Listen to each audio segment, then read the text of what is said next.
இதெல்லாம் நம்ம சிந்திச்சாதான் கடவுள் வழிபாடு தெரியும். அப்ப எது கடவுள்? தனக்குள்ள இருக்குது கடவுள்.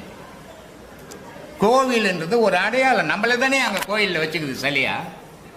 முருகர் அப்படியா இருக்கிறாரு, பெருமாள் அப்படியா இருக்கிறாரு, காளி அப்படியா இருக்குது. அது எல்லாமே நம்மள தான் வச்சுக்குது. அங்க நம்மளை அடையாளமா வச்சுக்குது. இப்படி நல்ல ஒரு இடத்துல போனா சாந்தமான கடவுள், ஒரு இடத்துல போனா ஈட்டியத்துக்கு நிக்கிற கடவுள். இது என்னடா கடவுள் இப்படி எல்லாம் கூடமா இருக்கும்? கடவுள் வந்து ஈட்டி கத்தி கபடா சோளம் எல்லாமே ஓணும். அது கண்ணு திறந்தா உலகம் அழிஞ்சிடுமே. இது எல்லாமே மனிதனுடைய குணாதிசயத்துக்கு ஏற்ற மாதிரி சிற்பம் வச்சுக்கிறான். அது கடவுள் இல்லை. ஆனால் ஆரம்ப கல்வி வேணும். அதுக்கு நீ என்னதான் படிச்சுனாட 1ஆம் கிளாஸ் 2ஆம் கிளாஸ் சேராம போய் MBBS படி என்ன சேர்க்க மாட்டாங்க. அந்த மாதிரி ஆரம்ப கல்வி பக்தி மனசுக்கு தேவை. பக்தி இல்லைன்னா ஞானம் கிடையாது. அதனால பக்தி அவசியம். அதுக்காக கோவில் குளம் சுத்தி வச்சுக்குது. ஆனா அதுவே வாழ்க்கையா கடைசி வரை சாவர வரைக்கும் சுத்தினா அவனை விட முட்டாள் உலகத்துல யாரும் இல்லைன்னு அர்த்தம். அந்த முட்டாள தெளிவுக்குதான் உங்களோட பேச்சு.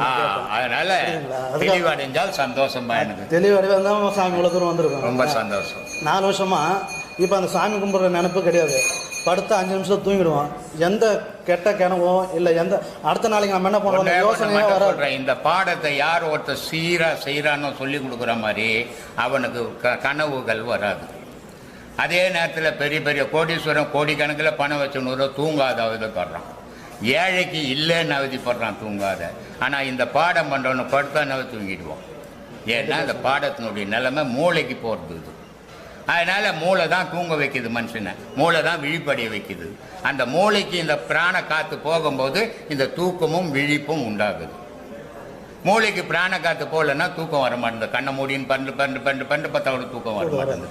காரணம் பிராணனே எல்லாத்துக்கும் அடிப்படை பேஸ். இதுதான் சுவாமி நான் உணர்ந்து இப்போ காலையில் பார்த்தீங்கன்னா கரெக்டாக 4 மணிக்கு நீங்கள் எந்த இது பண்ணத்தை கரெக்டாக ஆட்டோமேட்டிக்காக தூக்கம் தெரிஞ்சிடும். சரி, நான் பாடம் எத்தனைக்கு நீங்கள் 2 மணி நேரம் 3 நேரம் ஆனால் 1 மணி நேரம் தான் பண்ணுறேன்.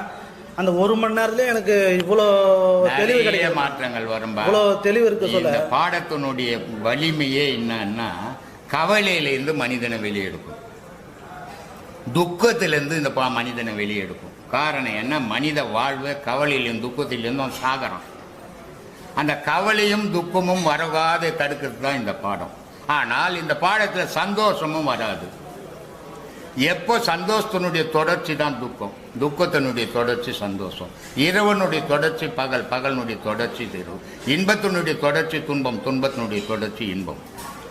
அப்போ ஒன்றை கட் பண்ணினா தான் இன்னொன்று வராது, ஒன்றை சேர்த்தீங்கன்னா இன்னொன்று வந்து சேரும். இப்போ அவர் கூட சொன்னார், அவருக்கு பொண்டாட்டி இல்லைன்னா இப்போ பிரச்சனை உண்டா, பிள்ளைங்கள